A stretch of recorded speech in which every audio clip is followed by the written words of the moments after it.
चलिए बच्चों, टीएस गिरेवाल जी की बुक से चैप्टर नंबर 2 में valuation of firms goodwill question number 1 शुरू करेंगे।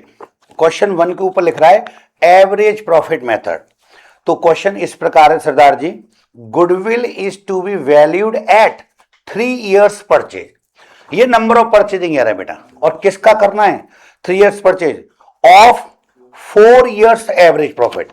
पिछले 4 साल के लाभ दे रखे हैं, उन चारों साल के लाभ को लेकर पहले हमें एवरेज करना है बेटे, और फिर अच्छा बिजनेस के प्रॉफिट चाहिए हमें, तो normal business profit of the firm last 4 year ending 31 मार्च वर 2023 में हमको 12,000 रुपए का लाभ हुआ था, 2024 में हमको 18,000 रुपए का लाभ हुआ था, 2025 में बेटे हमको 16,000 रुपए का लाभ हुआ था, और 2026 में हमको 14,000 रुपए का लाभ हुआ था। और बोल रहा है कैलकुलेट अमाउंट ऑफ गुडविल। तो यहां पर हमसे फर्म की गुडविल पूछी है, तो चलिए शुरू करते हैं। इधर देखिएगा बेटा, क्वेश्चन नंबर 1 सबसे पहले लिखेंगे बेटा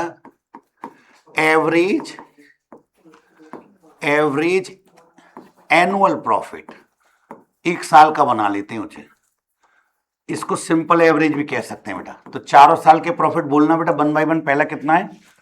12,000 रुपए, 12,000। नेक्स्ट 18,000 रुपए, नेक्स्ट 16,000 रुपए, नेक्स्ट 14,000 रुपए। 4 साल के प्रॉफिट थे, हमने चारों लिख दिए, और चारों के टोटल करके इसमें 4 year का बेटा अपॉन करेंगे। देखो जितने भी साल के हम प्रॉफिट जोड़ते हैं उतने ही साल का भाग देते हैं। अब जैसे हम पे 4 साल के प्रॉफिट हैं तो हम 4 का भाग दे रहे हैं, कल को हम पे 5 साल के प्रॉफिट होंगे तो 5 का भाग देंगे, परसों हम पे 3 साल के प्रॉफिट होंगे तो 3 का भाग देंगे। हो सकता है हम पे 7 साल का डेटा हो, और उसमें चालाकी खेल सकता है 7 साल के डेटा में कि पीछे के 7 साल के प्रॉफिट देगा और उसमें कह देगा कि नहीं 2 साल में लॉस हो गया, जैसे 3rd year में लॉस हो गया और 7th year में लॉस। तो आप जब टोटलिंग कर रहे होंगे तो क्योंकि लॉस माइनस के होते हैं, तो जिन साल प्रॉफिट हुआ प्रॉफिट तो जोड़ लेंगे, और लॉस वाली दोनों रकम क्योंकि माइनस की तो घटा देंगे। फिर जो आपको टोटल मिलेगा उसमें भी आपको 7 का ही भाग देना है, क्योंकि टोटल आपके पास 7 का होगा। ठीक है बेटा, तो अभी जरा टोटलिंग करवाइए, मदद कर। देखो बराबर की जगह हमेशा बराबर लगाना है बेटा। 60,000 भैया बता रहे 60,000 रुपए, और बेटा 60,000 रुपए में अगर मैं 4 का भाग दे दूं तो ये आ गया 15,000 रुपए। इसका मतलब क्या हुआ? इसका मतलब ये हुआ कि देखिए मैंने एक वर्ड यूज किया है एनुअल। लगभग सालाना आप 15,000 कमा लेते हैं।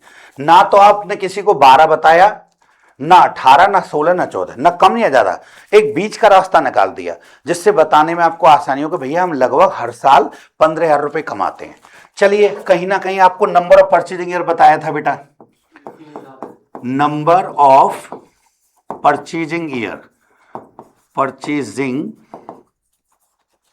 ईयर ये क्वेश्चन में गिवन होता है बेटा ज्यादातर। कितने साल था बेटा? बराबर 3 years। चलिए नेक्स्ट, हमको जो गुडविल निकालनी है, कायदे में फर्म की गुडविल निकाल रहे होते हैं, तो फॉर्मूले को देखो, अगर केवल गुडविल लिखो तो चलेगा, लेकिन बहुत अच्छा करना है तो आपको कायदे में ऐसे लिखना चाहिए, वैल्यूएशन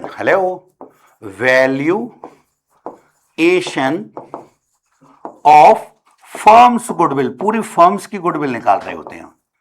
केवल गुडविल लिख दोगे तो भी चलेगा, पर ज्यादा अच्छा तो यही है बेटा। तो अब फॉर्मूला लगाएंगे, बस इन दोनों का मल्टीप्लाई करते हैं फॉर्मूला सा बना के। तो average annual profit multiply number of purchasing year. अब इन दोनों का मल्टीप्लाई करेंगे बेटा, तो देखना 15,000 रुपए एवरेज प्रॉफिट आया था, 3 साल का इसमें गुणा कर लिया, तो बेटा आपकी अमाउंट आ गई 45,000 रुपीज।